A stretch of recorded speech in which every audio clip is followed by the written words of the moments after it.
In this video I'm going to show you how to disable Face ID for App Store. So this is Anis. Welcome back to another video. If you need my channel, please consider subscribe and hit the bell icon for my latest update.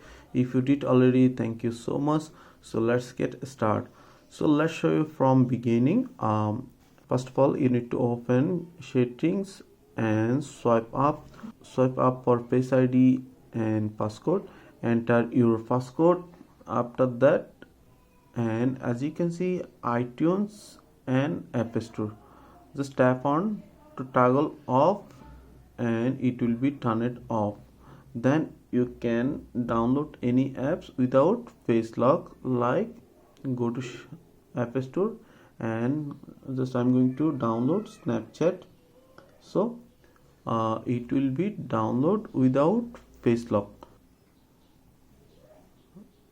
Then click install and it will be start installing without face lock.